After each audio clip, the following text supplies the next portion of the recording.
Get ready to drop the puck, take a free throw, and step up to the plate. It's time for the Metro East Sports Podcast on lineupmedia.fm.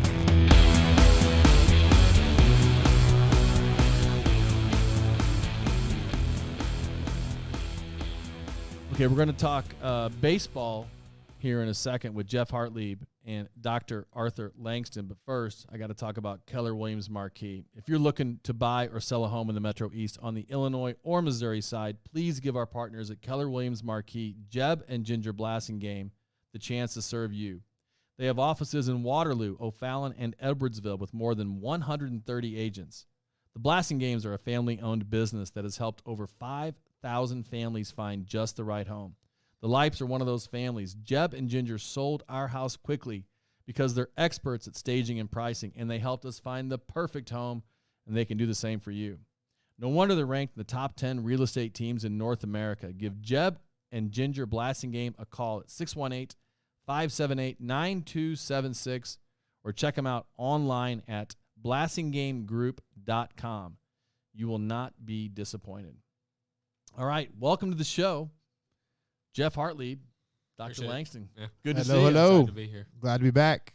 So, Geoff, you are a graduate of Highland High School. I am. And a baseball star, professional baseball player right now in the Red Sox system. Let's talk about high school first. Yeah. What all did you play at Highland High School? Baseball and basketball. What's kind of funny about it is I was a basketball player primarily first, and that's kind of what I fell in love with, and I did full-time. Baseball wasn't really what I did full-time. I would play basketball year-round and then just kind of show up for baseball season when it started. I was a pitcher only because of that. You know, I didn't really go to practice all the time because I had so much basketball stuff going on.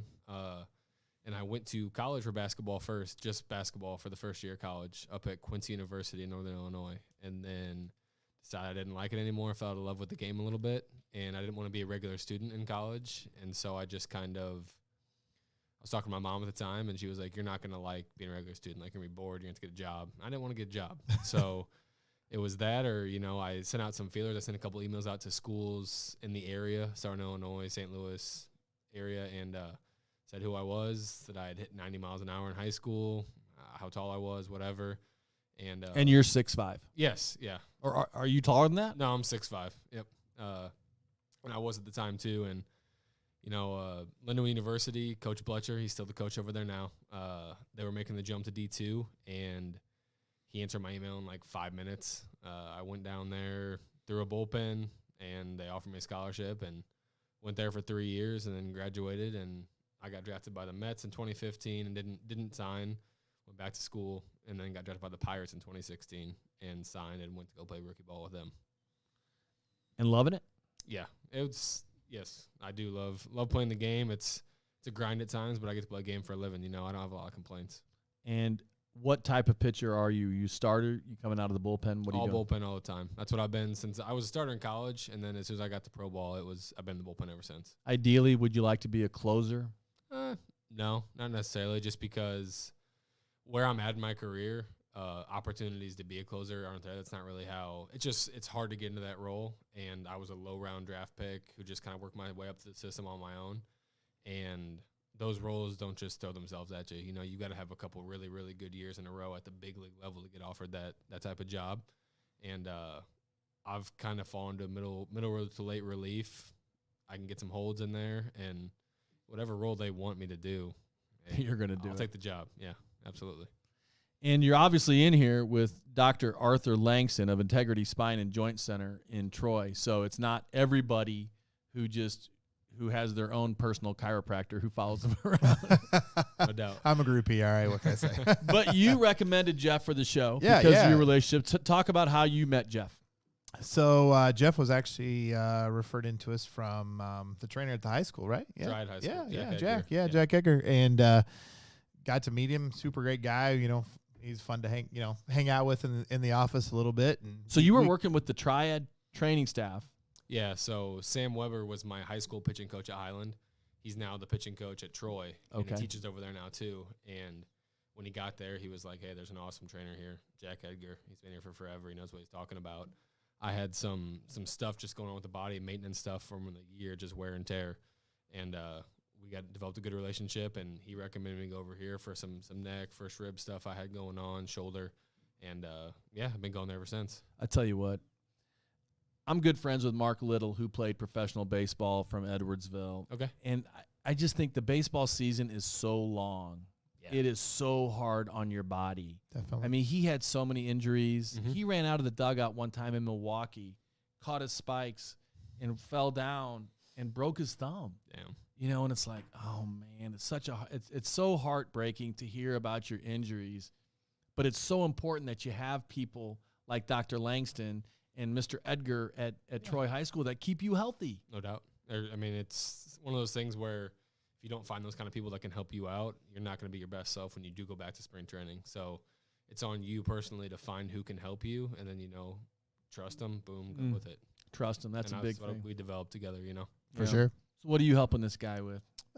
Just a lot of different things, mobility, mid-back, neck, shoulder mobility, hip mobility, foot mobility, just all the aspects that allow that whole kinetic chain to work. That's going to hopefully give him the power to get to that, 95, 96, 97. Where are we at, Jeff? It's on the day. It's been up to 100 before. But all right. You've hit triple digits. Yep. A couple times. I knew you'd gotten pretty close. So yeah.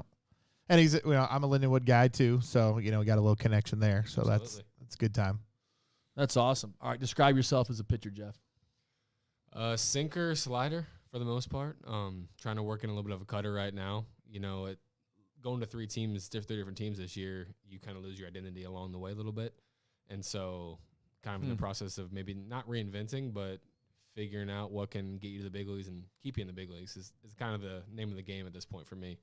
And so I've always been a power pitcher, and that's really pretty much it. I get a lot of ground balls, try to keep the ball out of the air, as most guys do. I can just do it pretty well. And I've always enjoyed coming in with guys on base, kind of being that fireman type role where, one out, first and second, first and third, whatever it is, come in, get a ground ball, you can get out of it in less than 5 pitches. That's an awesome role, and it's something I did pretty well in 2020 with the Pirates. I really wasn't given the opportunity to do that this year anywhere, but I think I could fit right back into that somewhere down the road for sure. Only way you're going to thrive in that role is if you love it. Yeah. And I hear you saying you love it, and I believe you. Yeah. So you're going to be awesome. That's what I was thinking too. I mean, Don't you think? That's the ultimate pressure spot, man. And to own it, to love it, to want to be there, that's you're gonna rock it, no doubt from that one. I bet you've seen some dudes too that would prefer not to be in that situation. Maybe they've got good stuff, but they don't have that mental toughness. Well, that's the thing is like when you talk about being a closer earlier, that's one side of the mental thing for sure, and that takes a very different mentality than it does to do something that I'm talking about. Those guys who are late in the game guys, that's kind of their personality, everything, who they are. And, closer. That's kind of just who they are. And so for me, I've kind of just, I've fallen in love with doing that. And you come in and your back's against the wall type of thing. You've got one choice. You just got to do it in the moment. Okay, so where did you develop that toughness or that love of competition? Was that developed during your days playing basketball? I think it would start there, and then it would also just kind of really take shape when I was in the lower levels in the minor leagues because, like I said before, I was a 29th round pick. The opportunities for guys like me were few and far between, and so I came to my first spring training with just the mentality of, I've got a couple years to find out if I can do this for a career, and I went all in on it, and I had a lot of faith in myself, and that just kind of took off into, now I just, I believe in what I can do, and you have to because no one else does, Yeah, I want to talk more about the grind of playing in the minor leagues because I don't think people really appreciate how tough it is to make a living, and I don't want to get to that till just yet. First, I got to talk about Oak Brook Golf Club. Located northeast of Edwardsville, Illinois, Oak Brook Golf Club is a family-owned 27-hole public golf facility. Their goal is to offer the highest quality golf experience at a reasonable fee, and they do it. Oak Brook is consistently recognized for awards such as Friendliest Staff, Best Course to Host a Fundraiser, and Best Senior Scramble in the bi-state area. From fundraisers to leagues to instruction to an afternoon out on the links by yourself, the Brook wants to win your business. I have personally played and hosted multiple golf scrambles there, and I can attest Mike Surrey and his staff are the best. To book your tee time or to start organizing your next fundraising scramble, give them a call at 656-5600 or check them out online at oakbrookgc.com. All right, let's talk about the minor leagues. What do you want to know? I teach a course called Sports and Lit. Okay. And in it, we do one unit on professional athletes. And I tell them, what do you think is the hardest thing about being a professional athlete? And all they can wrap their heads around are the Chris Carpenters and the Yadier Molinas and how they're making millions of dollars. And I try to get them to understand that for every person in the big leagues, there's how many in the minors? You tell me.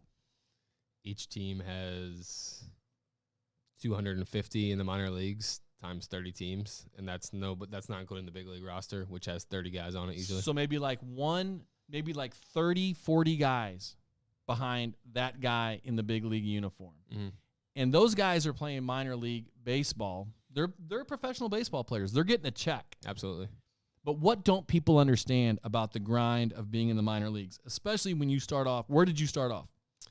I started off in Bristol, Virginia / Tennessee. And it was luxury. It was like Vegas, right? We played on a high school field that was not near as nice as my high school field I grew up playing on in Highland. And that's where it all began. You know, getting a check for $1,000 every 2 weeks or so. And you're poor. Yeah, I mean it sucks. You're PB&J's for most meals, Taco Bell, and that's kind of thing that people don't, I think, understand is you're trying to go out there and play every single night, and you're eating like crap. You're traveling and sleeping like crap too, staying in crap hotels sometimes. And the fields aren't these manicured ball diamonds where you're going to get the consistent mound maybe. No. There may be some idiosyncrasies with the field, with the lighting. It could be very difficult. Every place is different, you know, and you're absolutely right. And the higher you go, you get to high A, and you play in the big league spring training ballparks that aren't being used at the time. And once you get to that level, Double A is always very nice. Triple A is nice as well with the fields and the places you get to play. The cities get better too. That's just kind of how it works. The higher you go, the better it gets. But yeah, it started off, it's not very glamorous. I mean, you still get to play a game for a living. No one can take that away from you, but it is not all it's made up to be all the time for everybody. That's for sure. And that's what turns most people off. Yeah. Because dudes get to single A, or they don't even get to single A. They're in the instructional leagues or in the Carolina leagues, and they're like, this, if you don't believe in yourself and really want the dream, you're not going to get to the next level. Yeah. But I got to feel like from single A to double A felt like a momentous occasion, and then from double A to triple A. Every jump, man. Every jump is just like, you know, it's in the moment, you're always really excited to get to that next level.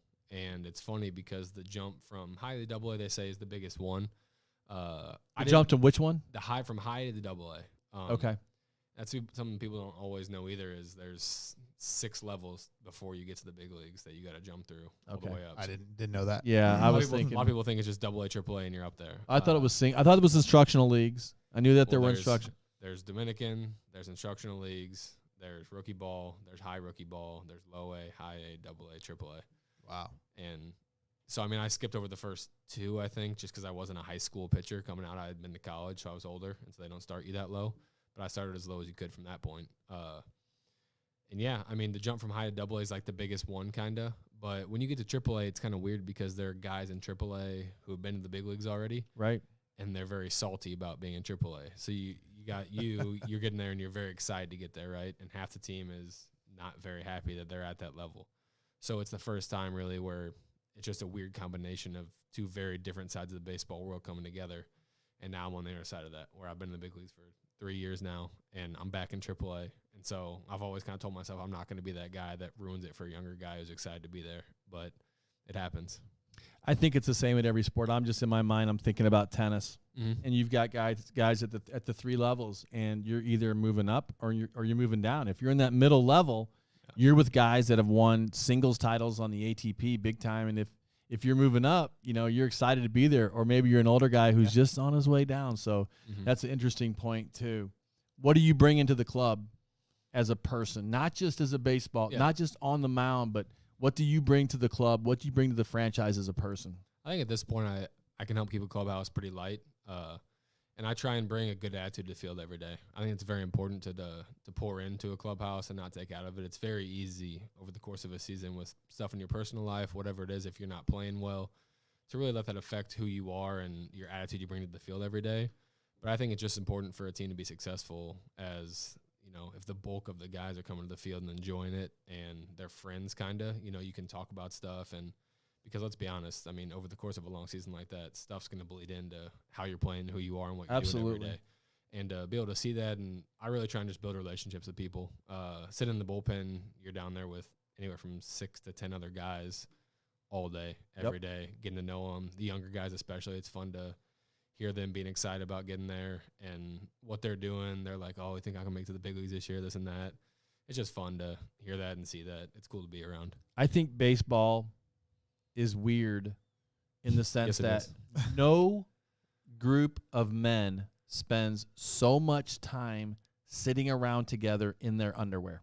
Doing nothing. Playing because cards. 162 games. 162, yep. They're constantly with each other, not playing football. It's not like that. 16. 16 games, but they're not constantly traveling together too. They travel to a game 9 weekends a year now. Yeah. Right. Yep. It's just different. Baseball, you guys have so much downtime together that you get to have all these weird moments and all this weird superstition and all this weird culture. Putting gum on each other's hats and lighting each other on fire and like the superstitions. I've been lit on fire before. So have you really? Yes, I have. Tell us about the time you got lit on fire. It's like my 3rd series in high A when I got called up from low A mid-season. And they were all upset with me after my first game because it was the thing. You're the new guy in the bullpen. They're asking you questions. How hard do you throw, this and that? And I always just undersold myself because I didn't want to go out there and not throw as hard as I said I did. And I think I said like 90, 94. And it was my first game, and I hit 100 that game. And so the next day they were all like, seriously, dude, like you're that freaking guy. And they taped a piece of paper to the bottom of my shoe in like the 2nd or 3rd inning, and they lit it on fire. And I didn't notice it was on fire until my shoe was melting. So you're in the dugout. Wow. And out in the bullpen. Yep. On fire. Caught the shoe on fire. And Is there a video of that? No, I don't think so. Oh, that's too bad. And if they hadn't told me, I would not have noticed. I mean, until it got really hot, I guess, because I didn't notice for 15 minutes while it was going on. My goodness. Yeah. Wow. I was very unaware. All right, Doc. So what are you working on with this guy these days? When he comes to your office these days, what are you pulling and prodding and stretching? Well, again, like I said, trying to keep him as flexible, mobile as possible. Keeps that whole kinetic chain going, moving, function like we want, and hopefully keeping him, getting up to that 100 mile an hour bracket there, so we can get him up to the bigs, and maybe every once in a while I'll go see him play on the big time, right? Absolutely. Yeah, I want to come see you. If you when you make it to the big leagues this year, let's go. Yeah, Let's get there. we will. Okay, how well do you know Dr. Langston? Did you know he's a state champion wrestler? I did not. I don't know if we talked Did you about know I that? think I knew that. No, Yeah. Dude, the I don't believe I knew you were a state Long champion. time Dude's ago. real deal. Long Like- time ago. I talked to him multiple times before I got that out of him. You Vandalia, wrestled- right? Did you wrestle Yeah. at Lindenwood? Yeah. I knew that. Yeah. That's what I Yeah. knew. But at Vandalia High School, he was a state champion wrestler. Dang. Right. So you're a I'm big not guy. messing with You him. may I'm you not may think messing you're gonna with mess with him. Baseball players are always like wrestling in Uh-huh. the locker room and stuff, that kind of stuff. Do not mess with this man. Well, now I know. There you I go. won't mess with He him. can cure you, but he can hurt I you was too. gonna True. say, Don't forget might that. hurt you just to cure you again. Hey, You know? that's right. All right. So what are you working on in this off season? Control, power, driving with your legs. Yeah. It's actually kind of ties along with what I'm doing with him. I just got assessed by I can't remember what the company's called now, but Sam Weber, the guy I work with, he set it all up, and they kind of found some hip deficiencies where we're working on getting everything stacked the right way. And like you said, being one directional right at the plate, under control, powerful. It's the name of the game. That's all it really is, and what it's always been for me. So it's just fine tuning that. Nothing at this point with where I'm at is I'm not going to change the world and how I throw pitches or anything like that. You're not going to learn the knuckleball I cannot throw a knuckleball. or the Cephas. One of my best friends who I work out with every day has a heck of a knuckleball, Matt Eckelman in the Pirates system also. I can't do it. But He can Wow. throw it. Oh, yeah. How about Literally. yoga? I did hot yoga in college for a while. Nothing since. Nope. No. Man, I think that stretching is where it's at. I know. For that hip flexibility and all the other stuff. I Yeah. think that yoga's, but I got a You stay on 6-month-old your son program. now. There's just I have to pick and choose what Yeah. I can and can't do. Yeah. It's kind of comes along with territory being a dad. Yeah, kids will do that. yeah. They will. Do you have a child? 6-month-old son. Yep. Wow. Yeah. How's that going? Sleeping a little less than I used to. A lot less. But it's great. And you're living in awesome. Troy. Yep. And you're loving it. Yeah, we like it over there. And when are you going back to spring training? It's always mid-February, with this impending possible lockout that I have no control over. Who knows what will happen? I don't know. Yeah, I didn't know that either. It's, the CBA, the collective bargaining agreement, Right. is up for discussion this offseason. And so there's a lot of speculation and talking to my agent and, people around the industry. It could happen where we don't play for a little bit to start the year. And so I say mid-February is when I usually go back, but who knows when it'll be. Are they Florida or Arizona? Florida. I'd love to get to an Arizona spring training at some point, but I'm stuck in Florida again right now. Wow. As long as you wind up in the big show, it doesn't matter where you go to spring training. sure. And we're No rooting doubt. for you here in the Metro East, representing Definitely. Highland, Yes, sir. Troy, Yep. Lindenwood University, Yeah. Integrity Spine and Joint Center. Always. Got it. And you're going to keep this guy healthy, right? That's the plan. And you're feeling good. I am feeling great. Any acupuncture? We talked about it a little bit. I haven't got there yet, but we talked about it a little bit. Well, before you get out of here, I got to talk about my wrist because my wrist, I thought it was going to fall off from tennis, from 35 years of feeding tennis balls. But you cured me Yep. with your talk about all the stuff you did with me because I can't even describe it. Well, of course, one of our biggest treatments to do is class 4 laser therapy. Stimulates tissue repair, helps things heal faster and better. Dry needling / acupuncture, depending upon which field you're in. Basically. We did a little bit of that. Yep, did some of that. General mobility, Yep. some kinesio tape, and just get the wrist moving right, get everything function, and keeping you rocking. And that other thing, that tape, the thing with sends the Oh pulses. yeah. We give out sometimes. It's a little unit that puts a magnetic current Yep. through the tissue, and you just wear it at night. I kind of forgot I gave you that. Wear it at night. A lot of times it works out best at night, and does a good job of just kind of helping the healing process. Actually, my son, quick little story about that. About 2 months ago, broke his collarbone, and we put that on over his shoulder, and literally within like 4 or 5 days, he was running and jumping and bouncing like nobody's business. Unbelievable. That is So unbelievable. it's kind of a cool little thing we can do at home to, help you feel better, help you heal faster. And how old is he? 3. See, that's a thing too. When we Well, get, yeah, when we get older, we don't heal.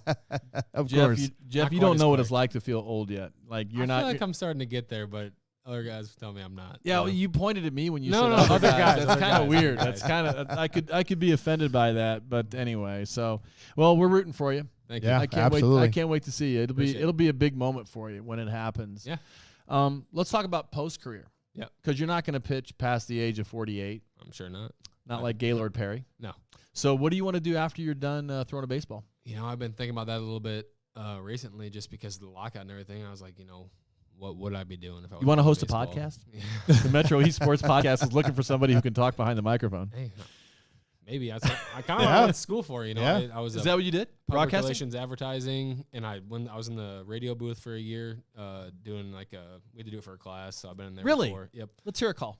I don't have it. And in stands Thompson. He's no. batting from the right side. I need off the mic. Got a nice off the card mic from a practice lady in for that. Winnetka. But no, I mean something along these lines. I love sports. I always have any kind of sports, not just baseball. Coaching? So I've thought about it. I think I'd be a pretty decent coach. It's just that's a huge time commitment too. It's something you got to wrap your hand around. Also, is what definitely. you're giving up at that point, and you're pouring into other people too. So it's worth it. But starting a family, this and that. There's Yeah. a lot of things pulling you different ways. Then You got a long time before you start thinking about that. You're sure going to hope have a so. long career throwing strikes and making batters miss and winning games. So thanks for coming by. absolutely. Dr. Langston, Always always- good to see you, David. always good to see you too, man. I appreciate it. Yeah. Things are going well for Yeah. you, and keep grinding. We believe in you. We're rooting for you. We'll do. As always, the guests make the show. Coach Henson from Bearcat Hockey and his star player was in here, Noah Scrum. Got to thank Brent Wibbles, fellow Bulldog, right? Yeah. Another Bulldog in here. Travis Gieseking. Got Dr. Langston, Geoff Hartlieb, and for partners, Callaway Home Loans, Cassins, Chrysler, Dodge, Jeep, and Ram, Keller Williams Marquee, Jeb and Ginger Blasting Game, Integrity Spine and Joint Center, Oakbrook Golf Club, and Front Office Fiduciary Network. Our producers, Brian Kroc and Everett Hicks, and our intern at Zoogie J. Thank you for listening to the Metro East Sports Podcast, talking all things sports in the Metro East.